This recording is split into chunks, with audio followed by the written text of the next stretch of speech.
ಯಾರನ್ನು ಕರೆಯುತ್ತ ವಿನಯನು ಬೇಡಿದನು ಗಂಗ ತನಯನ ಬರುಳು ಮೋಗದಿ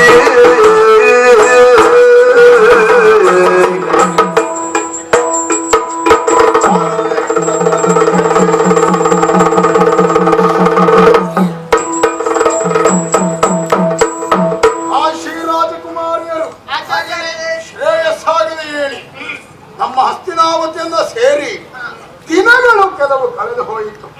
ಹೊಸ ಪರಿಸರ, ಹೊಸ ವ್ಯಕ್ತಿಗಳ ಒಡನಾಟ, ಈ ರೀತಿಯಾದಂತಹ ಬದಲಾವಣೆಯಿಂದ ನಿಮಗೇನು ವ್ಯತ್ಯಯ ಉಂಟಾಗಲಿಲ್ಲವಷ್ಟೇ.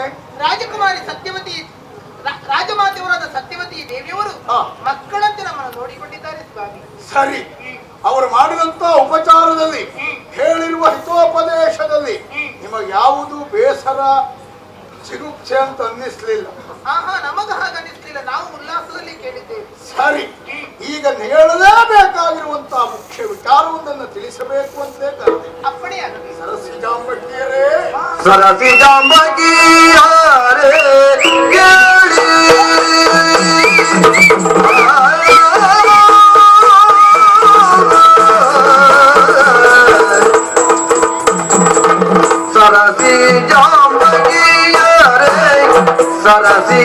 ಸರಸಿಜಾಂಬಕಿಯರೇ ಕೇಳಿ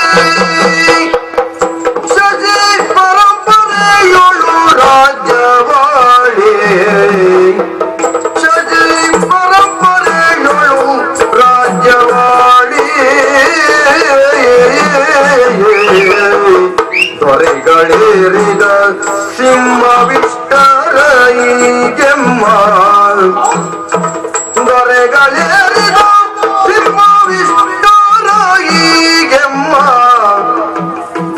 ಕಿರಿಯ ವಿಚಿತ್ರ ವೀರ್ಯ ಕನ್ಯರಿಯಾಗಾಳುವ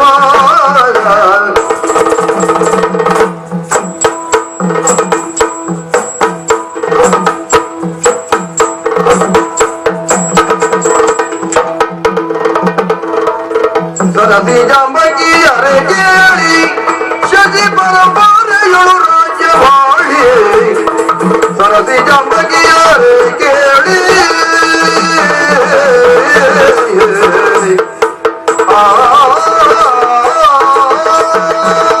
ಓ ಸರಸಿಜಾಂಬಕಿಯರೇ, ಆಚಾರ್ಯರೇ, ಪ್ರಾಮುಖ್ಯವಾಗಿರುವಂತಹ ವಿಷಯ ಒಂದನ್ನ ನಿಮಗೆ ಹೇಳಲೇಬೇಕು ಎಂಬ ಉದ್ದೇಶಕ್ಕಾಗಿ ನಿಮ್ಮ ಮೂವರನ್ನು ಈ ಕಡೆಗೆ ಬರ ಹೇಳಿದ್ದು ನಾನು.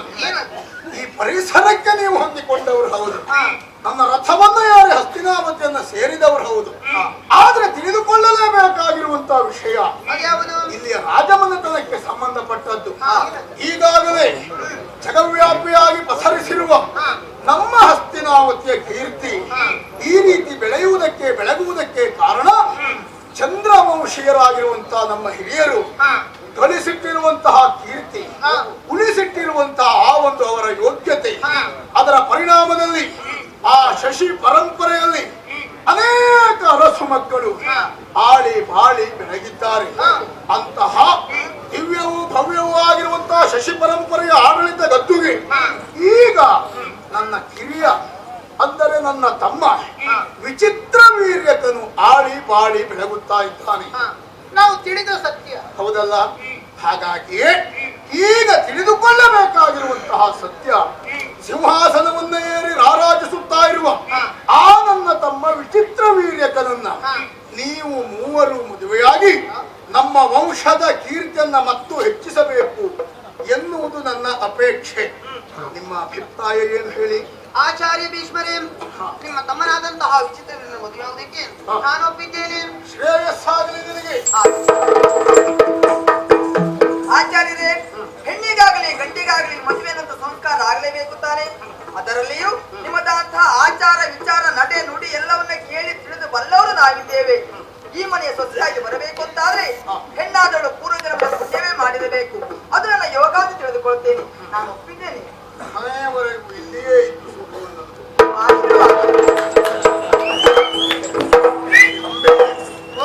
ಬಹಳ ಆಶ್ಚರ್ಯ ಆಗಿ ಹೋಯಿತು ನನಗೆ. ಹೆಣ್ಮಕ್ಕಳಾಗಿರುವಂತಹ ನಿಮ್ಮ ಅಭಿಪ್ರಾಯವನ್ನ ಕೇಳುವುದಕ್ಕೆ ಸ್ವಾತಂತ್ರ್ಯವನ್ನ ನಿಮಗೆ ಒದಗಿಸಿ ಹೇಳಿಕೊಟ್ಟವ ನಾನು. ಹೌದು. ಬಹುಶಃ ನನ್ನ ನಿರೀಕ್ಷೆ ಹೀಗಿತ್ತು. ಹೇಗೆ? ನಿನ್ನ ತಂಗಿಯಂದಿರು ಉತ್ತರಿಸುವುದಕ್ಕಿಂತ ಪೂರ್ವದಲ್ಲಿ ಹಿರಿಯಳಾಗಿರುವಂತಹ ನೀನೇ ನಿನ್ನ ಮನದ ಅಭಿಪ್ರಾಯವನ್ನು ಹೇಳಿಕೊಡ್ತೀಯ ಎನ್ನುವುದಾಗಿ. ತದ್ ವಿರುದ್ಧವಾಗಿ ನೀನು ಬಾಯಿ ಮುಚ್ಚಿ ನಿಂತೆ ನಿನ್ನ ತಂಗಿಯಂದಿರು ತಮ್ಮ ಅಭಿಪ್ರಾಯವನ್ನ ನಿರಾಳವಾಗಿ ಹೇಳಿಕೊಂಡು ಹೋದ್ರು. ಯಾಕೆ ಎನ್ನುವುದು ಅರ್ಥ ಆಗದೆ ಹೋಯ್ತಲ್ಲ.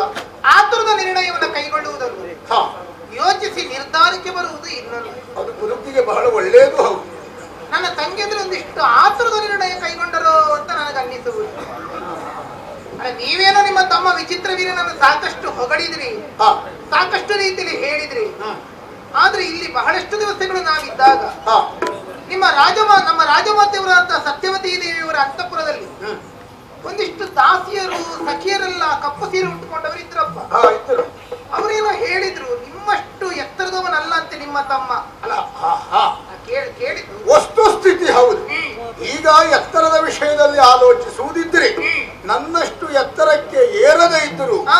ಈ ಹಸ್ತಿನಾವತಿಯ ಸಿಂಹಾಸನವನ್ನ ಏರಿರುವಂತ ಆತ ನನಗಿಂತಲೂ ಬಹಳ ಕೆಳಮಟ್ಟದಲ್ಲಿದ್ದಾನೆ ಎನ್ನುವುದಾಗಿ ಯೋಚಿಸಬೇಕಾದದ್ದೇನಿಲ್ಲ. ಏನಿದ್ರು ಚಕ್ರವರ್ತಿ. ಚಕ್ರವರ್ತಿ ಪೀಠವನ್ನ ಏರಿದವ. ಆದ್ರಿಂದಲೇ ಸಾಮ್ರಾಜ್ಯಾಗೋಣ ಎನ್ನುವಂತ ಅಪೇಕ್ಷೆಯಿಂದಲಾಗಿ ಹಾ, ಮನಸ್ಸು ಮಾಡಿದ್ರೋ ಏನು? ಹ್ಮ್, ಹಾಗಾದ್ರೆ ಒಬ್ಬನ ವ್ಯಕ್ತಿತ್ವಕ್ಕೆ ಸೋಲುವುದೊಂದು, ಅಧಿಕಾರಕ್ಕೆ ಮನಸ್ಸೋಲುವುದು ಇನ್ನೊಂದು. ಸರಿ. ನನ್ನ ತಂಗಿ ಅಂದ್ರೆ ಯಾವ ತೀರ್ಮಾನವನ್ನು ಕೈಗೊಂಡ್ರೆ ನನಗೇನು ಗೊತ್ತು. ಹ್ಮ್. ಹಾಗೆಂದು ಅವರಂತೆ ನಾನಾಗಬೇಕೆಂದೇನೂ ಇಲ್ಲವಲ್ಲ. ಅವರ ಅಭಿಪ್ರಾಯವನ್ನೇ ನೀನ್ ಹೇಳಬೇಕು ಎನ್ನುವ ನಿಯಮ ಇಲ್ಲ. ಯಾಕೆ? ಪಿಂಡೆ ಪಿಂಡೆ ಮತಿರ್ಭಿನ್ನೆ. ಒಬ್ಬೊಬ್ಬರ ಅಭಿಪ್ರಾಯ ಒಂದೊಂದು ರೀತಿಯಲ್ಲಿ ಇರ್ತದೆ. ಹಾಗಾಗಿ ಯಾವ ವಿಷಯವನ್ನ ಹೇಳಿಕೊಳ್ಳುವುದಕ್ಕೂ ಮುಕ್ತ ಸ್ವಾತಂತ್ರ್ಯವನ್ನು ಒದಗಿಸಿಕೊಟ್ಟದ್ದು ನಾನು. ಅವರ ಅಭಿಪ್ರಾಯವನ್ನು ಅವರು ಹೇಳಿದ್ದಾರೆ. ನಿನ್ನ ಅಭಿಪ್ರಾಯ ನೀನು ಹೇಳಬಹುದು. ನನ್ನ ಗೊಂದಲಗಳಿಗೆ, ನನ್ನ ಜಿಜ್ಞಾಸೆಗಳಿಗೆ ಉತ್ತರವನ್ನು ನಿರೀಕ್ಷಿಸಬಹುದೇ? ಪ್ರಯತ್ನ